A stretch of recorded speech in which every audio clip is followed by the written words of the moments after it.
জয় জয়তে ভাৰতবৰ্ষৰ সমূহ জনসাধাৰণক আজি 2024ক বিদায় দি ইংৰাজী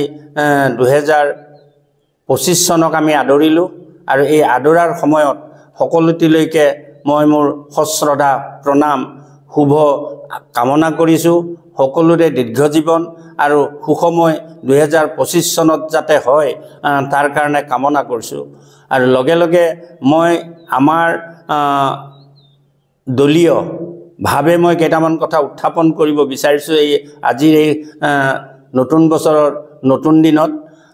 প্ৰথমতে মই এটাই কথা ক'ব খুজিছো আমাৰ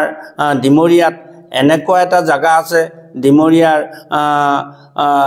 মাৰকাং মাগুৰচিলা বান্দৰগুক পানীকান্থি পেছামচৰু মাৰলাপ আদি এই জায়গাবিলাকক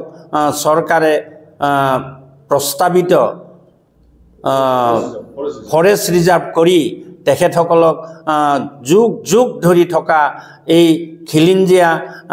আমাৰ কাৰ্বি ভাইসকলক আজিলৈকে কোনো ধৰণৰ পট্টা দিয়াৰ ব্যৱস্থা কৰা নাই না তৌজি একচনা মিয়াদিটো নায়েই এই বঞ্চিত কৰি ৰাখিছে এই সুযোগতে এই আজিৰ এই নতুন বছৰৰ প্ৰাকখনত চৰকাৰক অনুৰোধ জনাম চৰকাৰে যাতে এই ৰিজাৰ্ভ আঁতৰাই দি যেন আমাৰ গোটেই খিলিঞ্জিয়া মানুহখিনিক যেনে পট্টন দিয়াৰ ব্যৱস্থা কৰে আৰু ডিমৰিয়া বুলি নহয় অসমৰ মূল সমস্যাটোৱে হ'ল মাটিৰ পট্টন যিখিনি আমাৰ খিলিঞ্জিয়া ভাইসকলে আজিলৈকে মাটিৰ পট্টন পোৱা নাই তেখেতসকলক মই মাটিৰ পট্টন দিয়াৰ নৱবৰ্ষৰ এই প্ৰাক মুহূৰ্তত মই চৰকাৰক টানি অনুৰোধ জনাইছো আৰু লগে লগে পঞ্চায়ত সম্বন্ধে মই দুটামান কথা চৰকাৰে যি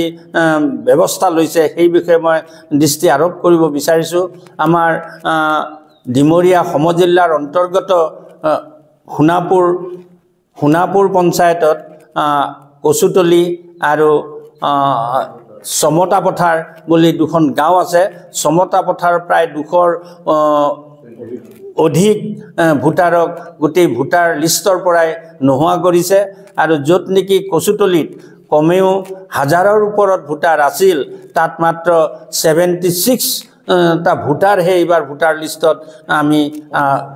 সন্নিবিষ্ট হৈ অহা দেখিবলৈ পাইছো গতিকে বাকি ভোটাৰখিনি কি হ'ল আৰু তেখেতসকলটো বেলেগৰ পৰা অহা মানুহ নহয় তেখেতসকল যিহেতুকে অসমৰ আমাৰ ইয়াৰেই বাসিন্দা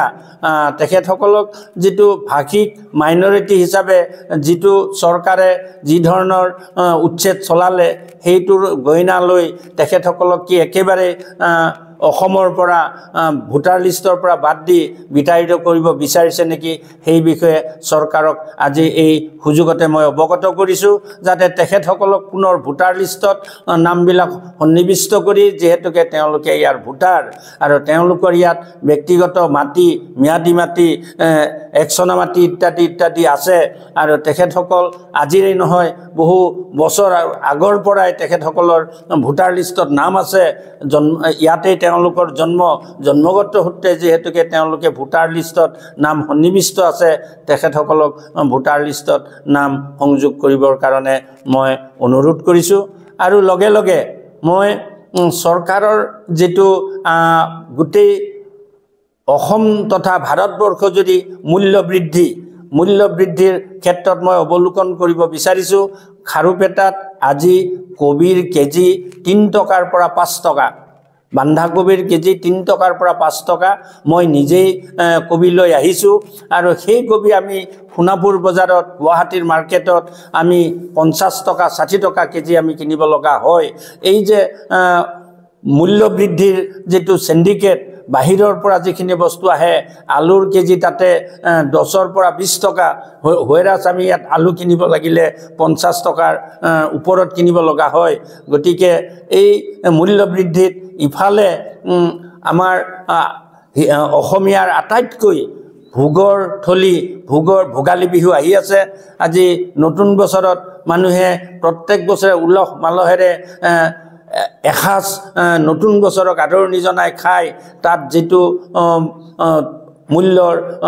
জুই চাই দাম বজাৰত যেটো জুই চাই দাম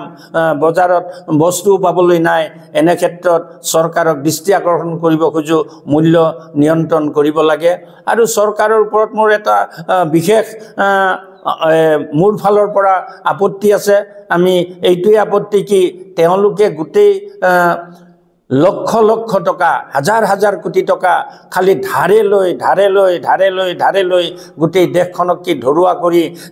আমাৰ ভৱিষ্যত আমাৰ সতি সন্তান গুটেইবিলাকক কি ধ্বংসৰ মুখলৈকে নিব খুজিছে নেকি নে আমাৰ দেশখন ঠিক শ্ৰীলংকা পাকিস্তানৰ নিচিনা তেনেকুৱা এটা অৱস্থালৈ আনিব খুজিছে নেকি গতিকে এনে ক্ষেত্ৰত মই হসাকৈ চৰকাৰৰ এই আক্ৰোশমূলক আৰু মূল্যবৃদ্ধি কোনো নিয়ন্ত্ৰণ কৰিব নোৱাৰা এই গুটেই হেৰিটোৰ ওপৰত মই ধিক্কাৰ দিছোঁ আৰু তেখেতসকলে যেন এইটো নিয়ন্ত্ৰণ কৰাৰ কাৰণে যাতে যত্ন কৰে তাৰে মই আশা ৰাখিছোঁ আৰু এইখিনিতে মই এটা কথা সংযোগ কৰিব খুজিছোঁ যে ভাৰতবৰ্ষৰ যি সংবিধান যি সংবিধানে আমাৰ ভাৰতবৰ্ষক আজি পৰিচালিত কৰি আহিছে স্বাধীনতাৰ পিছ মুহূৰ্তৰ পৰা 299 জন সদস্যক লৈ ভীমৰাম আম্বেদকাৰে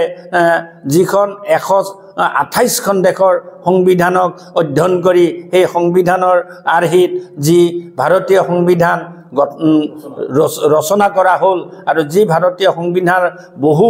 ইয়াত এমেণ্ডমেণ্ট হৈছে আৰু সেই সংবিধান চলি আছে এই সংবিধানখন যে অমিত শাহু ডাঙৰীয়া গৃহমন্ত্ৰী দেৱে যি অপমান কৰিলে ইয়াক মই দুৰ্ঘুৰ গৰিহণা দিছোঁ আৰু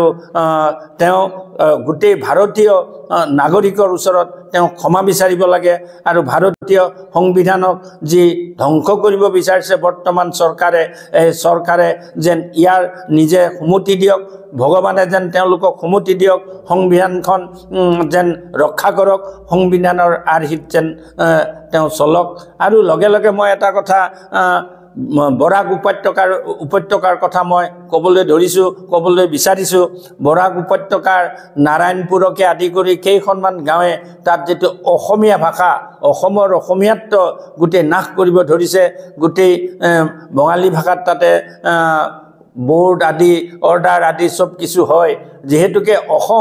অসমৰ বৰাক উপত্যকা এখন একেবাৰে হেৰি অবিচ্ছেদ্য অংগ তাতো যেন এটাই ভাষা সৃষ্টি কৰে চৰকাৰক এই সুযোগতে মই তাকো টানি অনুৰোধ জনাইছোঁ আৰু লগে লগে মই যিটো আমাৰ সীমা আগ্ৰহণ যিটো চলি আছে যেনেকৈ মিজোৰাম যেনেকৈ আমাৰ মেঘালয় যিটো সীমা অগ্ৰহণৰ ক্ষেত্ৰত অধিক হেৰি দিছে এইখন বিষয়তে সু আলোচনাৰ মাধ্যমেৰে আৰু নাগালেণ্ডে যিটো কৰিছে এইটো সু আলোচনা বিলোচনাৰ জৰিয়তে যিহেতুকে এই গোটেই নাগালেণ্ড মিজোৰাম গোটেইবিলাকক লৈ এখন বৃহৎ অসম আছিল আজি অসমৰ 7 ভনীত সৃষ্টি হৈছে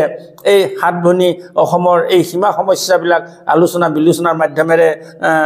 সমাধান কৰিবৰ কাৰণে চৰকাৰক দৃষ্টি আলোকপাত কৰিছোঁ আৰু সদৌ শেষত মই পুনৰ মোৰ জ্যেষ্ঠসকলক প্ৰণাম জনাই নতুন আগন্তুক 2025 বৰ্ষটো যেন আমাক সকলোৱে যেন আমি এটা এনেকুৱা সৃষ্টি কৰোঁ যিয়ে আমাৰ গোটেই অসমখনক আমি আগুৱাই লৈ যাব পাৰোঁ আৰু অসমৰ ইতিহাসত সঁচাকৈ প্ৰত্যেকটো বিষয়তে অসমীয়াই যিটো বিশেষ স্থান অধিকাৰ কৰিলে 2025 নতুন বৰ্ষত সঁচাকৈ যদি আমি স্কোপ পাওঁ আমাৰ এই ল'ৰা ছোৱালীবিলাকক যদি আমি স্কোপ দিব পাৰোঁ টেকন'লজি আদি সকলোবোৰ দিশত নিশ্চয় অসমে গোটেই ভাৰতবৰ্ষৰ ক্ষেত্ৰত এটা বিশেষ স্থান অধিকাৰ কৰিব পাৰিব এই ধৰক সদৌ শেষত সকলোটিলৈকে পুনৰ মই আমাৰ দলীয় অনুগত্যা ৰক্ষা কৰি আগন্তুক পঞ্চায়ত নিৰ্বাচনত আমি সকলো পঞ্চায়তত আমাৰ দলীয় কৰ্মীবিলাকে একগোট হৈ আমি পঞ্চায়তত জয়যুক্ত হ'ব পাৰোঁ তাৰ কাৰণে আমি কাম কৰিবলৈ আহ্বান জনাই সকলোটিলৈকে শুভেচ্ছা দীৰ্ঘজীৱন সুস্বাস্থ্য আৰু অসমৰ শান্তিপূৰ্ণ অসমত যেন কোনো ধৰণৰ ভাষিক কচুতলিৰ নিচিনা হেৰি কৰি যেন আমাৰ মাজত কেতিয়াও অশান্তি সৃষ্টি নহয় তাৰ কাৰণে পৰম পিতা পৰমেশ্বৰক প্ৰাৰ্থনা জনাই মই মোৰ বক্তব্য ইমানতে সামৰণি মাৰিছোঁ জয় হিন্দ বন্দে মাতৰম জয় আই অসম